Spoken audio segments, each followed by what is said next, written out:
Good morning, good afternoon, and good evening, wherever you are and whatever time you see this video. Today we have a special guest with us, Mr. Mike Zumbluskas. He is running for State Senate in New York from the 28th district, and he is representing Independence Party, and he has aligned with the Republican Party in the state. So, welcome to the show, Mr. Mike. How are you today? Thank you, and I'm doing well.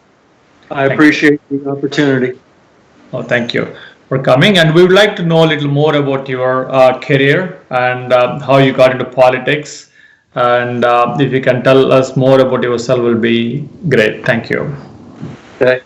Well, it's funny. The first political debate I got into was with my Aunt Thelma, who is my father's mother's sister. Oh, in 1968, when I was 8 years old, over the Humphrey Nixon presidential election, and lasted for about. I was on Humphrey's side at some reason. I don't know why now. I can't remember, but it was funny. After about 15, 20 minutes, my Aunt Thelma threw up her hand. Said, "Why am I arguing with this 8-year-old?" But she never let me forget that argument till the day she died. But I've always followed politics. Didn't really get super involved in politics to 1992, the first Ross Perot campaign. I was looking at the race. I didn't like the direction the country was going in. I thought the national debt, which was only $4 trillion at the time, now it's 24 trillion, I think, 25 trillion, with the money we've been spending. And so I was initially looking at Tsongas, but then I heard Ross Perot and went and started working from him. I started answering phones and been involved ever since. Very nice. Okay. Sorry. No, go ahead. You were saying something. Then in 1994, the Independence Party of New York was started by Tom Golisano, and you have to run to become an official party in New York. Your governor's candidate has to get at least 50,000 votes. Tom Golisano ran. He was a billionaire from upstate New York, and I jumped on that, and that's how the Independence Party started, and immediately joined that. But I was also involved with Unite We Stand, which is the organization that came out of the Ross Perot campaign in '92. There's a 401c3, which was basically a political action, education nonprofit, and I was, in the leadership of that in New York State. I also, like I said, joined the Independence Party. And which joined the National Reform Party in '96 when Ross Perot ran. And I've been on the national committee. I've been on the state committee here in New York. I was the chair of the legal committee for the Reform Party. I was the chair of the convention, one of the national conventions, and I've had many different positions in the party. Right now, I don't hold a party position, but I still help candidates all over the place. I help Democrats, Republicans. If I like the candidate, I'll help them. Most of the time, I don't get paid for it. And I've been heavily involved since '92. And right now, I'm running for state senate in the 28th district because things need to change. They definitely need to change. We can't keep going the way we're going.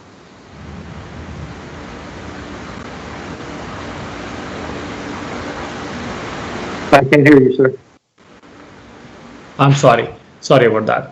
In America, we hear about two parties, either Democratic Party or Republican Party. So generally, either people get elected from one of these two ticket or party lines. So what made you to choose Independence Party? Well, I think if you actually look at what happened, '92 is a prime example. Ross Perot got almost 20% of the vote, and he was saying things differently. He actually changed policy throughout the whole '90s. probably about 75% of his platform actually got instituted over the next couple of years. Watered down version, but it was instituted by both the Democrats and Republicans because they were scared. I think the problem is with the two-party system, it's too easy to demonize the other side. When you have three, four, five parties, it's harder to demonize one side. And also the two parties sometimes don't represent everybody. And that's part of the problem. And we have such a low voter turnout compared to most of the world. When you think about it, in Iraq, Afghanistan, when the voters are under threat of death, they have to dye their thumb purple so that they know people that voted. And you had the Taliban, ISIS, Al-Qaeda, all these things saying, we're going to kill you. And they still turn up at an 85 to 90% turnout. We're lucky in the United States if we get a 55 to 60% turnout in national elections. And in local elections, our last mayoral's race, we had a 24% turnout of registered voters. That's not eligible voters, that's registered voters. So people are looking for something different. And I think that's why I've been in the Independence Party and trying to help other third parties grow to become major players. And if you look at the history of third parties in this country, usually a lot of times they come up and they will change one of the major parties' platforms because if they start getting traction. And also the other fallacy is, like in New York State, we do have a lot of elected Independence Party people to local offices. The highest is state assemblyman right now. But, we probably have at least 30 or 40 people throughout the state of New York that are elected just on the independence line. Oh, very good to hear that. I mean, at least you have a few officials from your party elected to the positions on the state, which is nice. Not many parties. Libertarian Party is one of the largest, third party, I would say, after the Democratic and Republican Party. They have only one, I think, congressman in the Congress right now, probably. It's a little challenging for the other than these two. He's a Republican. He didn't run on the. He's a Republican, not a liberal. Even though he has libertarian bents, he's still a Republican. But the libertarians do have probably 400 to 500 people elected to local offices across the country. Across the country, very nice. Good. Yeah, most of the libertarians, these two parties are close in ideas and ideologies, and most of the time, I think Libertarian Party also pulled in the Republican Party candidates to run for their party ticket. That's a different topic. We'll get into that one later for the time. Thank you. Coming back to what made you to run for the state senate in New York in the New York State? This state is a mess. If you look at how it's being run, crime's on the rise. Our budgets are outrageous. Take for example, even though it's $88,000 now, $88 billion budget for New York City. It was 94 last year, but because of the coronavirus and the economics, there's only 31 countries in the world that have a higher budget for their national budget than New York City does. And Israel's budget's basically the same as New York City's, and it's the same amount of people for their national budget. And we still are misspending money, the waste, very little gets done properly, and it is a problem. And we need to have legislators and people in executive power that's going to say enough's enough. Just throwing money at a problem doesn't solve it. For example, New York City spends almost $28 billion a year just on its school budget. Yes, our schools are one of the worst in the country, our K through 12. That's because of misspending. Because when you look at it, you have, in the 1960s, for example, there was 2.34 teachers for every administrative and support staff in our school system, K through 12. Now, there is basically 1-to-1 or over 1-to-1. and you want, and since then the administrators' pay has went up almost twice, not twice, about one half as much as teachers' pay since the 1960s. So the money's not getting into classrooms; it's going to other things besides teaching our kids, and that's part of the problem. And that's why we need to look. So a lot of it's not money; it's how the money's being spent, how it's being, the policies they're putting in place, and you can tell. One of the problems I have with especially our school system is that most of it is trying to get people to go to college, when not everybody has to go to college. We need to go back to more vocational studies type of schools. We need to work with the businesses in our country, in our state, in our city, and everything else, and say, okay, what skill sets do you need now? What skill sets do you think you see you need in the future? And then we'll form a curriculum so that we can actually get these kids right out of high school without going to college the skill sets they need to be employable. That's the more practical sense. Instead, our current chancellor, Mr. Carranza, is basically putting his giving up on the low-performing schools and saying, okay, because our Black and Latino students aren't getting into our elite schools so much, so he's changed the system from a pure test-based system to a whole set of ranges that are going to put kids into a school where they might not be prepared and have to struggle. Instead of working to repair these schools, and that's the problem. Over the last, most of these people have been in power for decades, and they've given up on fixing schools. Yet, you look at the charter schools, which our current mayor and a lot of our elected Democratic elected officials are fighting against. These charter schools are taking kids from the exact same neighborhoods, same economic condition, and they're succeeding at a superior rate. It's not the kids, it's the regulation, it's the curriculum. And I grew up in the military. My father was in the Air Force for 22 years. So I've been in a mixed community all my life. I went to school, matter of fact, in the 60s and 70s, probably about 20% of every military base had mixed marriages of all different types. So I grew up with that. And since we were all in the same socioeconomic condition, because our pay ranges were that different, unless you were an officer's kid. But if you go to our school system, you had all kinds of races and everything succeeding. So a lot of this is socioeconomic, and also a lot of it is the curriculum they're trying to teach. They're putting too many restrictions on teachers to actually teach to their class, because each class is different. Gotcha. Is it? I mean, I've been hearing multiple things about the education system. The education is mostly, funded by the local government level, city level, and some money comes from the state level, and some money is coming from the federal level.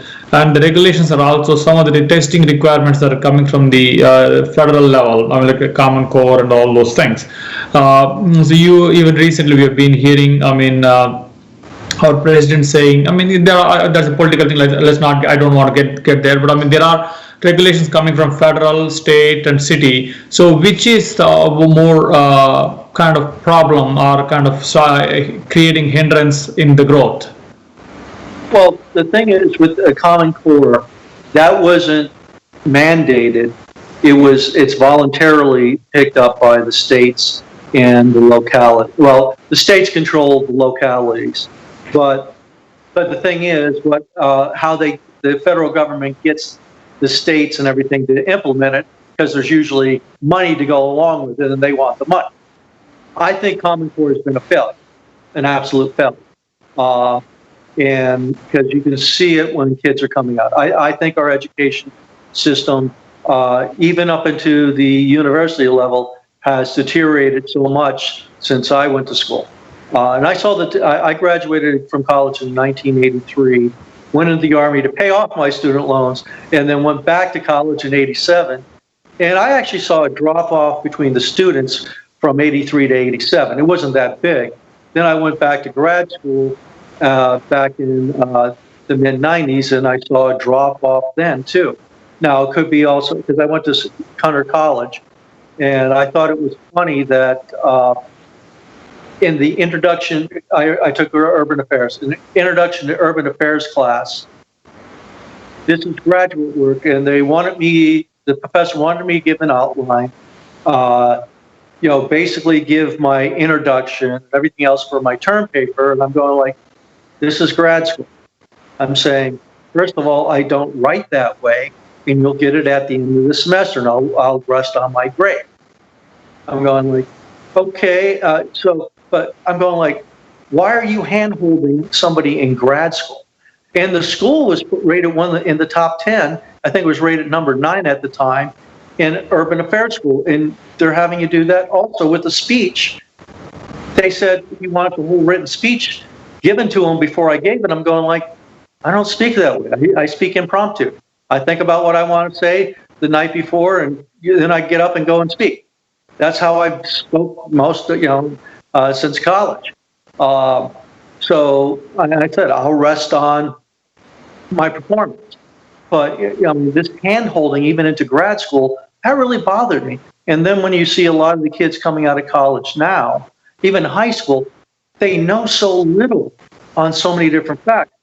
That's one of the problems we're having right now with all these protests, because they don't know their history. They haven't either been taught, or they're changing history and only bringing certain things up. When they're tearing down statues of General Grant, when they're tearing down statues of and other people, they have no clue what they're doing. They either have no clue about history, what they're doing, or they're doing it because they're lying to us. It's all about slavery, and they're lying to us, about different things. Because when you look at it, most of them are, even the 2 of the 3 founders and leaders, Black Lives Matter, have stated are communists, and we want to push a socialist agenda. So they need to tear down what our society is, and that's a problem. And it all started with our education system, because we're not teaching kids skills that they can get a decent job when they get out, unless you're learning tech skills. If you're going for computer programming, engineering, a doctor, stuff like then you have skills that you can be hired very quickly right out of college, or nothing else, hang up your own shingle and produce your own stuff. Whereas most other people, if you're coming out of college with a philosophy degree and think you're going to be hired right away, you're mistaken. And that's part of the problem. Gotcha. I mean, you kind of address the philosophical, way of teaching at the schools and the college level. So, what is the issue with the current college system, where the tuition fees is going up and too much, and scaring away many students from getting into the college, and even if they get into the college, they are worried about the debt they will have, and it is hard for them to repay. So these and also even the economy is booming. We have 2 different kind of things. The economy is booming, no doubt. Till as COVID-19 hit us. But the gap was widening. People were getting richer, and some people were staying wherever they are. So that kind of gap has created a lot of issues. Affordability, basically affordability in the country, affordability by a common man. So that has created a lot of issues in healthcare or college education. So that has triggered another movement in the country, which is the Green Party movement, or Bernie Sanders movement, where they say we need to have a free college education and single payer healthcare, this thing. So let us right now address the free college. Why, is it, are you suggesting anything, free college kind of thing, or what are you suggesting here? Right. I don't agree with free college. you have to have some skin in the game. If your parents are paying or you get a full college scholarship, whether it's academic or athletic, that's fine. You actually earn that by your grades and your work or your athletic skills. But I put myself through college. The military back in the 70s didn't make much money. I worked anywhere between 35 to 45 hours a week, mostly washing dishes, earning minimum wage, which was $3.10 at the time. And, you know, I took out the student loans, and I knew what I was working for. I knew I was there. And I actually told some of the professors, you're working for me because I'm paying for this thing. Some of them liked it, some of them didn't. But that's a whole different story. But now, one of the problems is a lot of the kids that are going to college, and I even think the parents don't understand the economic burden, not all of them, but some of the parents don't understand the economic burden they're putting on their kids. If you're going to be an elementary school teacher, you shouldn't go to Columbia if you have to pay the full freight. Because an elementary school teacher is not going to start off with that being paid that much money. In New York City, they're probably going to be starting off about 45. If you go out into other parts of the country, you might be starting at $30,000 a year. So there's no way you're going to pay off $150,000 in student loans and when you are young enough to enjoy life, because you're always going to be paying those student loans off. So if you go to a state college, you're not going to owe that much money, and you're going to be able to pay it off quicker. But because, like I said, I went into the Army, and that helped pay off my student loans. So I want to set up a system like that also for college students.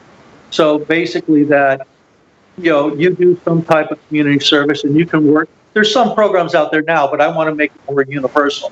So maybe you go tutor kids. Maybe you, go into a nonprofit and help fix their computer or whatever, skill set you have, whatever is needed. Because right now, this country, especially this state, this city, does not have the financial wherewithal to fix everything and continue operating everything they do, even though they have such a big budget, they just misspend the money. So say they work 10, 15 hours a day for a full year, that might pay off 20% of their student loan, 30% of the student loan. We have to work out the details. But this way, after 5, 6 years, they might have their whole student loan paid off between what they worked on the side to pay that off and what they were making payments. And so they'll be out of debt. Still, they'll be in their 20s and they can actually start a family without this debt hanging over them. The other thing I want to do is, I can only do it with the state and city colleges. I want to have the presidents come in and say, hey, why are you spending so much money because when I went to school, a lot of the back office staff was work study kids. Nowadays, a lot of the back office staff is permanent employees. They're getting paid a higher percentage, plus all the benefits and everything else. That's one of the reasons, tuition has went up so much, because now they have to support that. When I went to school, you might have, in the bursar's office, for example, you might have 2 permanent employees and 15 work study students. Now you have 3 or 4 work study students and you have 12 permanent employees. Now you know why the cost is going up. You also look at it. When I went to school, the average wage probably for a mid-sized college president was probably $200,000, maybe $250,000. Now mid-sized are getting paid close to $1 million. This is why costs are going up. They're overbuilding. They're making, dorm rooms, when I basically went to school, were 4 walls and that was it. Now they're better than hotel rooms. And that's like, and that's what we have to address and say, you're misspending, you're putting kids in serious economic trouble for 10, 20, 30 years because you're expensive. Gotcha. I see your point. Administrative costs going up, and then because of the administrative costs going up, where the tuition fees are going up. Looks like, I don't know, the coronavirus is giving a different direction to that. By pushing everybody to the online. And I don't know what's going to happen. The future action of the colleges or the future way of education will be. We don't know. We'll see. We'll learn it more in few days. Few months, sorry. They still want to charge full pay. They're not lowering their tuition, and one of the reasons why they're not lowering their tuition is because they have all that massive staff. Whereas if they were like when I went to school, mostly work study, they wouldn't have that problem. That is true. Hopefully they will learn, and yes. Sorry. Problems with colleges too is when I went to college back in the early 80s, most of the professors were tenure or on their way to tenure. A lot of colleges now are hiring adjunct professors that teach one or two classes, and they're living like they're college students because they're getting like $15,000 a year for teaching those two classes.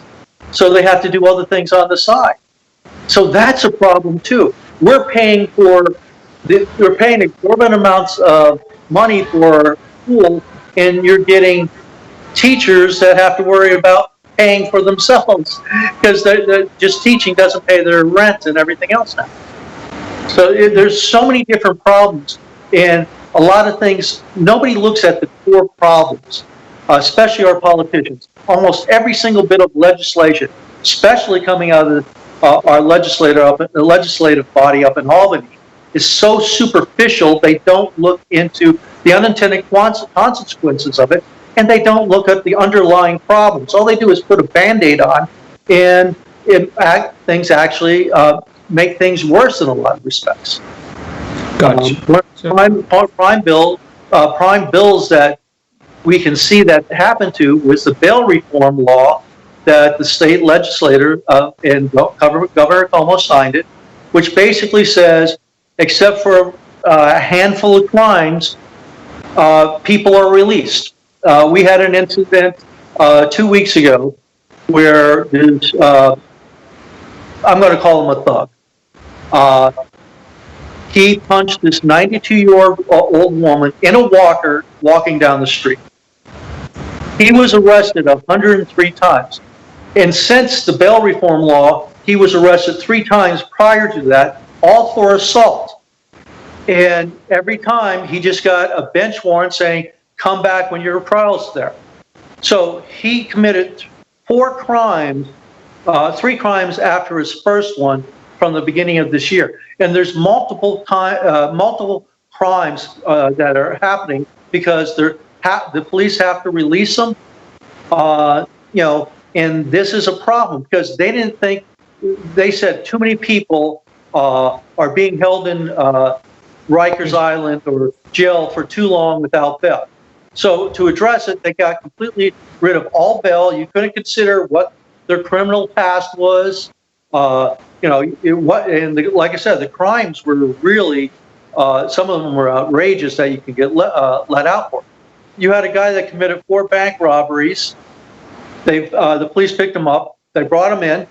He got released. That same day, he committed 2 more bank robberies. The only reason why he's in jail because bank robberies are a federal crime, so the feds took him into jail. Mm-hmm. And we have, we need better leaders up there that aren't worried about just getting reelected, worrying about getting to the heart of the problem. One of the things I would do to alleviate that is I have this work probation. So minor crimes, you would basically, similar to what I did with colleges, you would work to pay it off. So if you lived in a Niger project, well, guess what? You're going to help clean that up, help fix things up. You will have to work 8-hour days, unless you have a job or you're in school. Then you will work after work on Saturdays and Sundays. But once you complete your probation without getting in trouble, your record will be expunged. You won't even have to tell an employer that you were on work probation. So there are other ways to do things than just to let everybody out of jail. I'll go on that because I would say one of the other things is because our forefathers stated, justice delayed is justice denied. So I would say if you're sitting in jail, except for a capital crime, like for murder or something, if your case isn't heard within 3 months, you are released without prejudice, and they will not be able to bring that crime back up against you again. So, I think that would also help. And that's what I'm saying. You need people up in Albany that will think through things. I don't care if an idea comes from the left, the right. I want practical government that works. And then when you look at, say, my policy got implemented, and we review it after 6 months and say, okay, is it working the way we thought it was? Do we have to tweak it here and there? And that's what we need to do. Too many of our politicians, and from city council all the way up to Congress, once they pass a law, they never review it and see how it's actually doing. And we need people to do that, and we don't have that. Thank you very much for your views and the perspective on this particular topic. Criminal justice changes. Criminal justice law changes. I think recently got in the approved in the New York Assembly or Congress. So we got your views on that. So what are your views on current COVID-19 situation in the US, and also how the federal government responded and how the state government has responded, and how is it right now in your state and your district? Can you tell us a little more about that, please? Basically, I don't fault some of the things that came out from the government, especially early on, because we didn't know what we were facing. The virus, now they're saying it probably started in maybe September of October in China.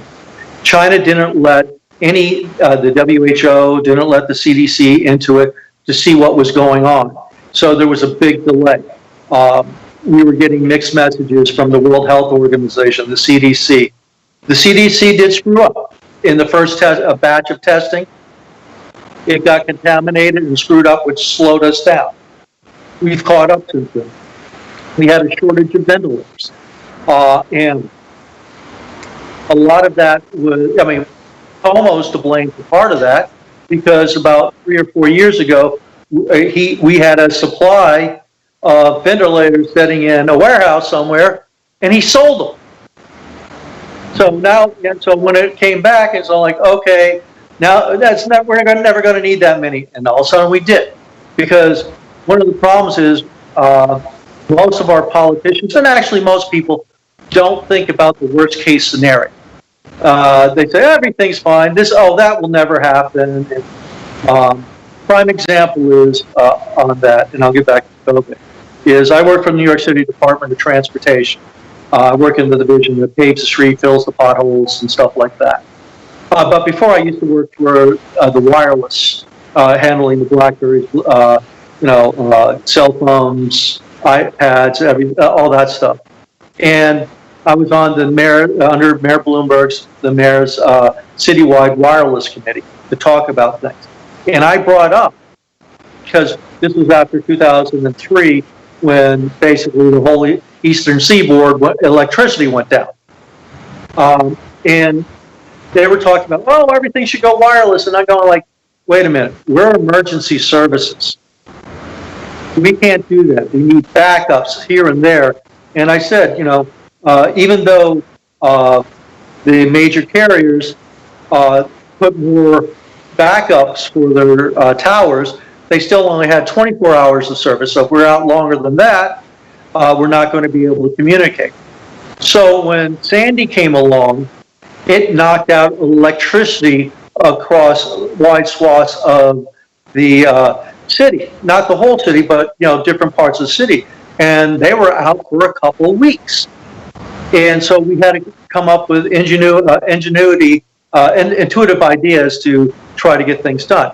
So, for example, DOT at some traffic lights, we got a Prius, and we ran the Prius to run the traffic lights. We hooked it up to the traffic lights. So now they have backup generator.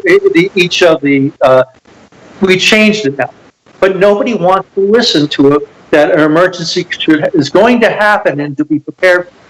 And that's what our government's supposed to do. And New York State and New York City failed completely on the COVID.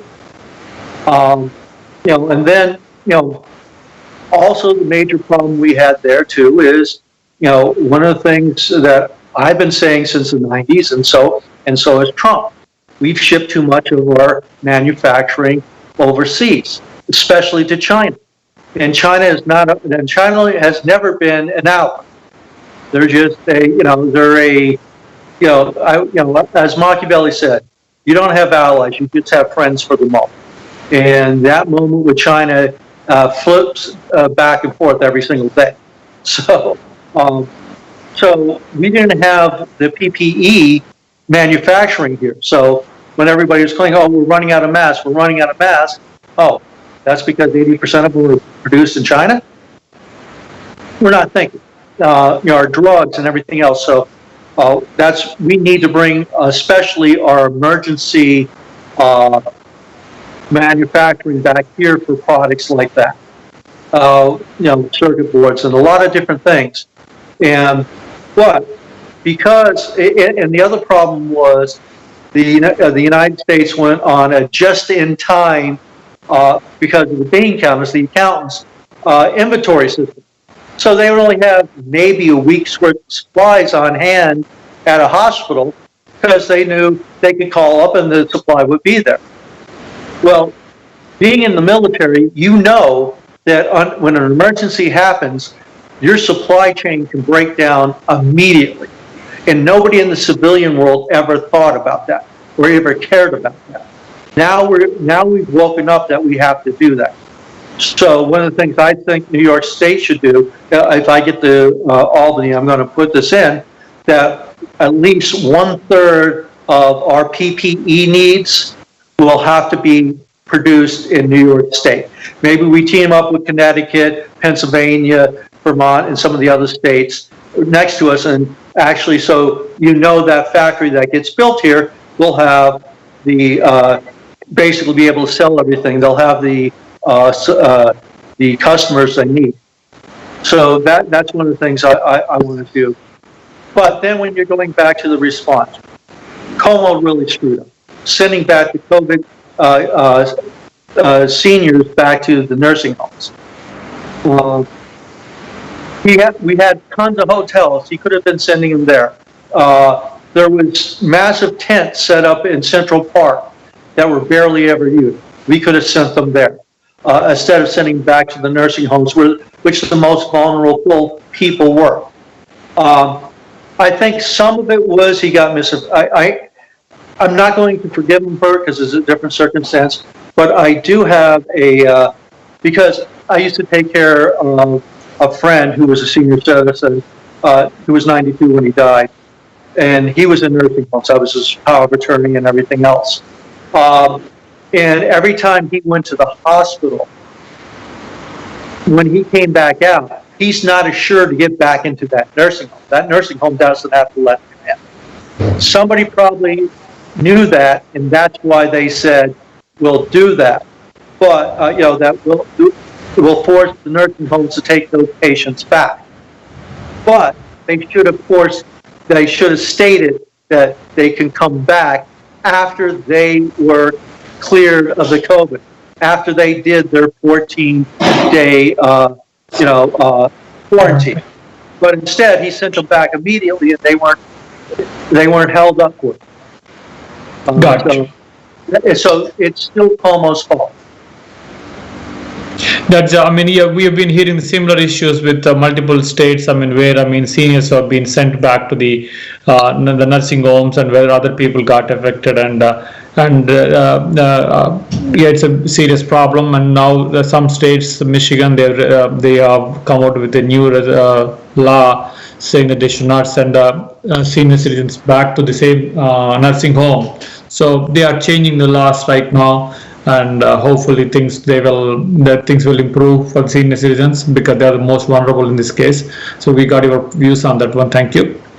And coming back to this, at the same time, the COVID-19 time, we have another issue, social issue, which is called Black Lives Matter movement. So what is your view and opinion on Black Lives Matter movement right now? George Floyd was murdered. And there's no doubt about it. Everybody agreed that. Left, right said that was absolute murder. The cop should be charged and convicted in that. But I'm not the jury. The jury has to hear it. Everybody's innocent till proven guilty, but it's pretty hard when you have film of him doing it, so he'll probably be convicted. But I think now the protest initially, because of that, I agreed with, but not the rioting. There's a difference between protesting and rioting. There's a difference between protesting and destruction of private and public property. And, too many people say, oh, okay, it's peaceful protesting.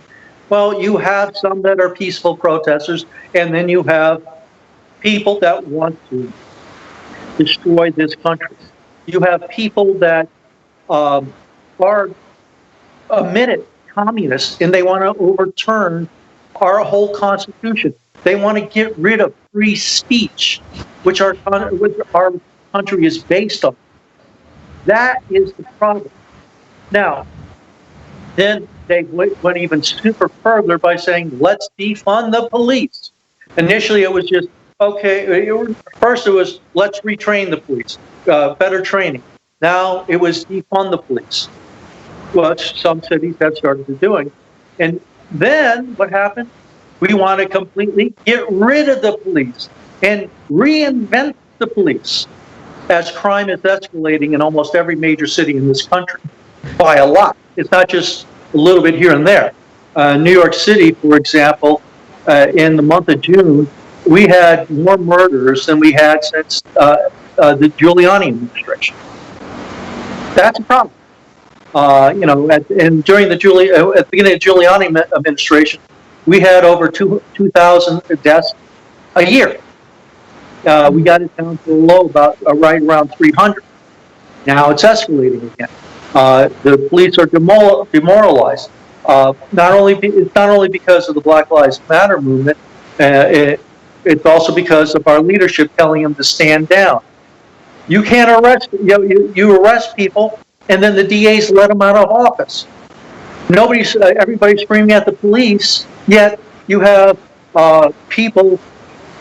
I'll say rioters, not the peaceful protesters, and not even the peaceful protesters aren't as peaceful as they say they are. But throwing bricks at them, throwing Molotov cocktails at them, literally fighting with the cops, hitting them, stabbing them, throwing Molotov cocktails at their police cars with 4 people in it, 4 cops in it. That's not peaceful protesting. And then you have, they're also upset because they arrest somebody, they take them in, and before they fill out the paperwork, the guy's back on the street, committing another crime. That's why the police are demoralized. That's why you have retirements. And when you have, a police department demoralized, they're under constant attack.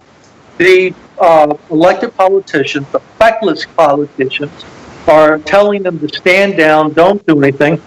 Like in Seattle, they took over an area. And even after 2 people were killed, it wasn't until the protesters marched in front of the mayor's house in Seattle before she decided to break up the chats. And then when they went in there, the complete area looked like a war zone. There was graffiti everywhere. Boards were on the windows. You had broken glass. They destroyed the place. And you're seeing that everywhere they go. And that's got to stop. We got to break those up. And going back to what they call peaceful protest. Before this protest, most of these people were saying language, speech is more harmful than, actual physical violence. It does more damage.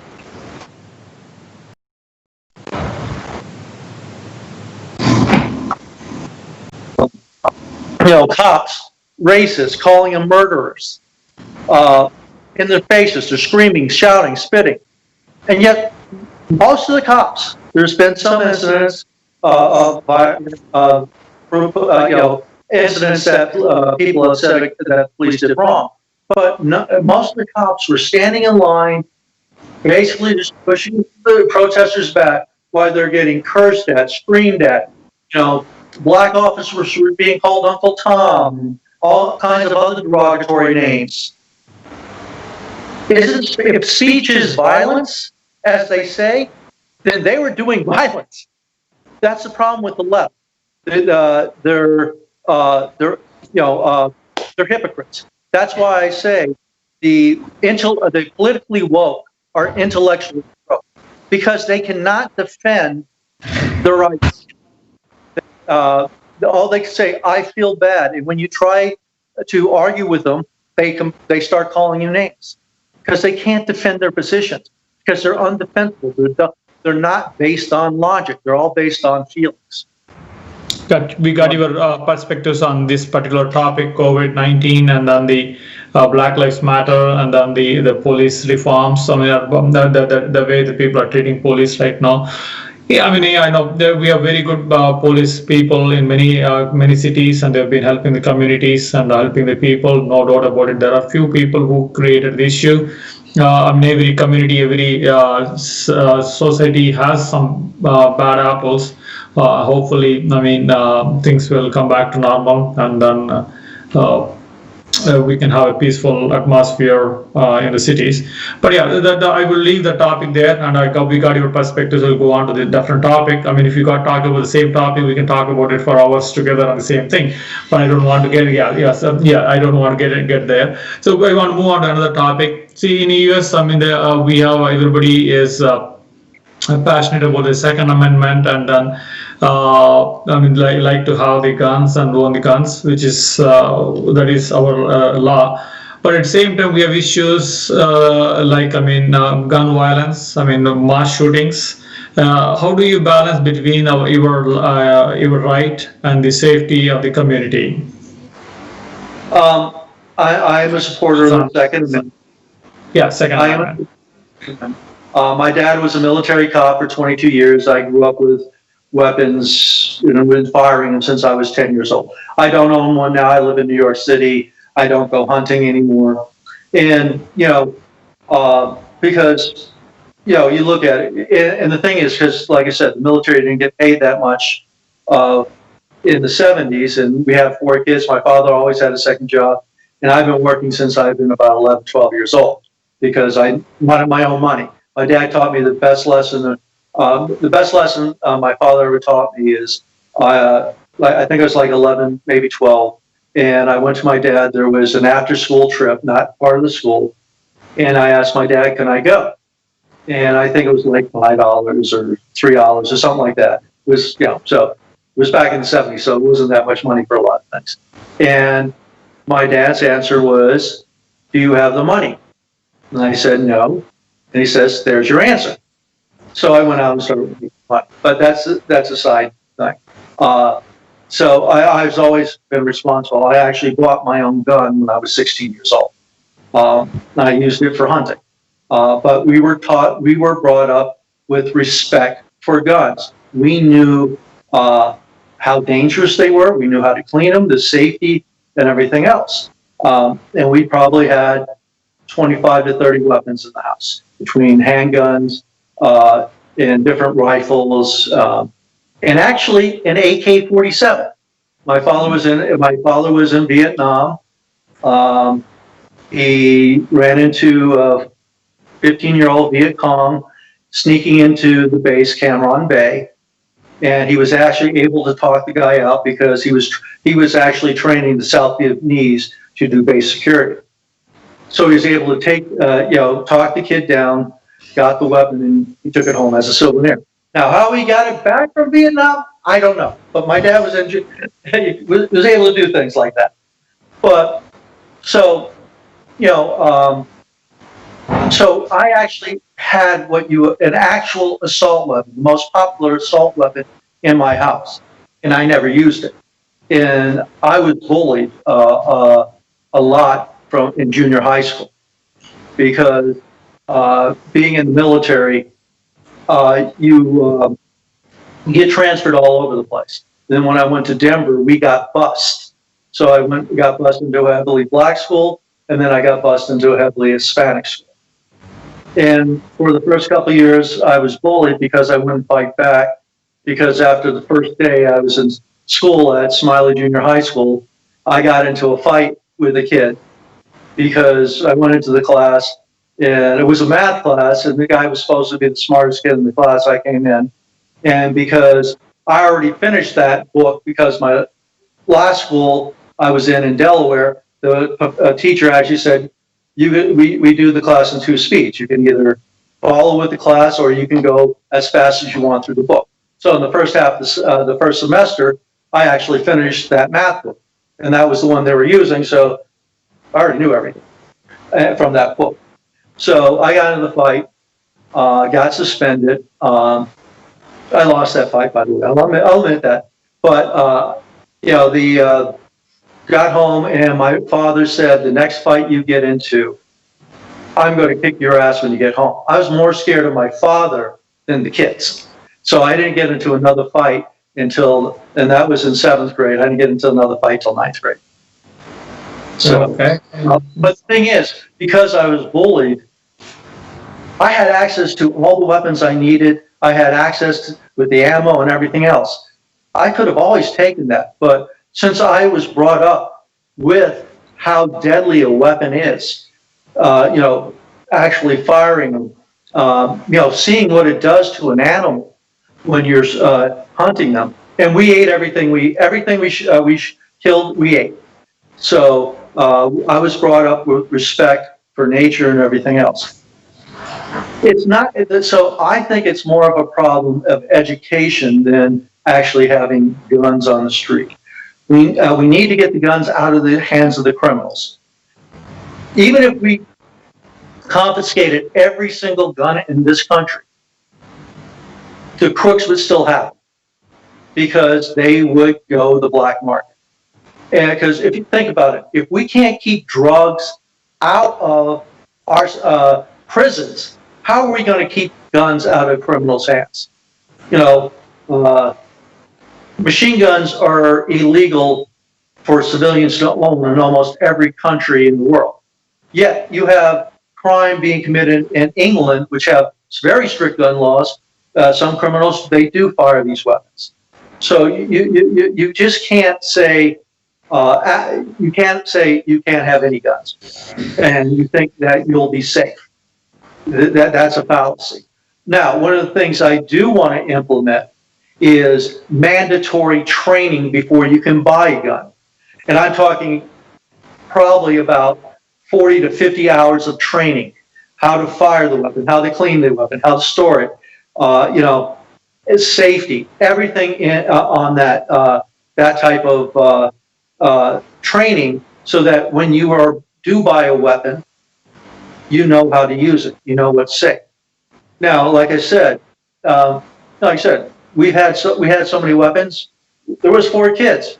We never played, and we also played with toy guns. We knew the difference between a toy gun and a real gun, so we never pointed a real gun at anything. And when we were really young, they were out of our reach. My father made sure he stored them in a place that we couldn't get to. Well, I could, but that's a different story. But I still had the respect. But these are the things that, I wasn't I did a lot of stuff when I was younger. Which my father I thought I got away with, but then when I was older, my father said, "Oh, I know you did that, and I'm like, "Oh, okay, I thought I got away with that." But, military cop as a father, you don't get away with too much. Gotcha. But the thing is, that's what we have to do. Because most people that really push gun control has never fired a weapon and doesn't really understand the uses. And also, one of the other big problems I have with this country and how they try to pass legislation is they try to pass legislation that's one size fits all. What works in New York City doesn't work in the Adirondacks. If your nearest neighbors, 5 miles away, why, and you can't own a gun, you have animals that can come up to your porch that could be dangerous. You have the two-legged animals that could be dangerous too if they do a home invasion. So why are we saying that person can't protect himself out in the middle of nowhere where he screams, nobody's going to hear? Even if he calls the police in time, it might take them 40 minutes to get there. So, and we have too much legislation that is exactly that way. One size fits all, and it doesn't work. I think responsible people should be able to own a firearm if they want to.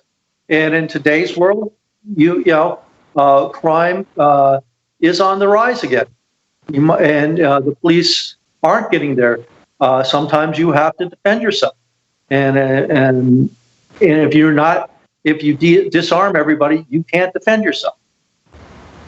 Got you. We got your perspectives on that. I mean, you're mainly saying that, I mean, how you are brought up while you're growing up with the guns, and then how you're that also have an effect on how you deal with the guns, those or the violence and those kind of things. Okay, that's important. And also you're promoting training, 40 hours of training before you own a gun. That's another thing which you're trying to promote. Okay. Don't have that on a gun, you can't buy one. Gun by one. Gotcha. Good. I mean, good proposals from your side, and we will leave it your perspectives to the audience and let them decide what they want to, what is right or wrong for them. So we leave it that way. And you also mentioned about in your campaign, I mean, small businesses are also important to our society. So what is your view, and how do you want to help or improve the environment for the small business if you are elected to the state senate? So what are your views and what are your plans to help the small business people, and which is very badly affected right now? Right, yeah. The COVID has destroyed many, many small businesses. I have two friends that their businesses are closed now forever. They don't have the money to reopen, and they're gone. I have a couple others that are friends that are struggling. And we need to help support them. One of the things I want to say to everybody out there: stop shopping on Amazon and go support your local stores. That's if you don't want them to close. There's some things you might still can buy on Amazon, but go to your local stores and do some shopping there. That is super key. You need to keep them in business because they employ a lot of people. Now, on a grander scale, we need to reduce regulations on a lot of small businesses. We need to reduce taxes on a lot of small businesses. One of the things I want to do, too, is that, say, you give a tax credit to small businesses that hire new employees. So, say you hire an employee making under $30,000 a year, you get to write off 60% a tax credit on that employee. If they're making between 30 and 50,000, 60,000, maybe 50%. Over 100,000, maybe 10% for the first year. And then you wean them off. This will help the small businesses hire people because we'll reduce their costs, and it will, basically let them survive with lower expenses and employ people that we need to also. So that generates the tax base and gets more people employed. One of the other big things we need to do is we need to lower the barriers, basically regulations, like you have to have a license to paint somebody's nails, they clip their nails, this small stuff like that, which is ridiculous, especially since we have had so many stores and small businesses close in the city, and more are going to, because basically from Midtown to Wall Street, you're going to have businesses that are not going, most of them probably going to go out of business. Because even as they can reopen, because first of all, our tourist industry is not coming back for a while. Broadway's not going to be able to show, put on a play till January. 65% of every ticket bought on Broadway was a tourist. So that means those 65% that wanted to go to a Broadway show usually went to a mill, went to a bar afterwards. So they help support that. Those people aren't going to come back to those small businesses. Plus all the tourists that did shopping for a lot of small businesses. Now you also is going to have another problem that's going to exacerbate these restaurants, bars, and other businesses, is that because of COVID, a lot of businesses are not going to be able to, they're not going to bring all their workers back. They're going to be rotating, probably working from home a couple days a week, working at the office until the virus is completely done. Some businesses, we're going to go, oh, we can operate without all these employees in one location. We'll reduce our footprint and get a smaller office and let most of our people work from home. Well, those people used to go to lunch at these restaurants, used to shop at these stores. Now they're going to be home. They're not going to come into Midtown New York, Manhattan, and actually go into these stores. They're not going to go into bars after work. They're not going to have lunch at these restaurants. Even the companies that used to do big catering events aren't going to be able to do that.